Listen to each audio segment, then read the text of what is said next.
अस्सलाम वालेकुम नाज़रीन, मैं हूं आयशा शब्बीर और आप देख रहे हैं एम न्यूज़ HD। नजर डालते हैं आज की अहम खबरों पर।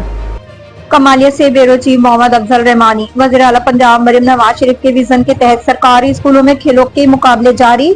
डिप्टी कमिश्नर उमर अब्बास मेला की हिदायत पर तमाम तहसीलों में स्पोर्ट इवेंट्स का इनाकाद। तहसील टूबा टेक्सिंग में इंटर स्कूल स्पोर्ट मुकाबला जात मुनक्किद। फुटबॉल, क्रिकेट, वॉलीबॉल, एथलेटिक्स और रस्साकशी के मुकाबले शामिल। CEO एजुकेशन राहिला जमील मेहमान खुसूसी की हैसियत से शरीक। कामयाब खिलाड़ियों में इनामात और शील्ड तकसीम की गई। तलबा का शानदार टैबलो, कौमी यकजहती और अमन के मौज़ूआत उजागर। मार्शल आर्ट्स का मुतासिर कुन मुजाहरा, शुरा की भरपूर दाद। खेलों से नज़्म ज़ब्त और टीम वर्क पैदा होता है। CEO एजुकेशन सरकारी स्कूलों के तलबा टैलेंट से भरपूर हैं। राहिला जमील। हम निसाबी सरगर्मियों के फरोग का सिलसिला जारी रहेगा। CEO एजुकेशन मेहमान खुसूसी के एजाज में खुसूसी स्पोर्ट डेमोन्स्ट्रेशन पेश किया गया। मिली नगमों से स्टेडियम में जोश खरोश की फिजा बरकरार। मजीद खबरों और अपडेट्स के लिए देखते रहें एम न्यूज़ HD।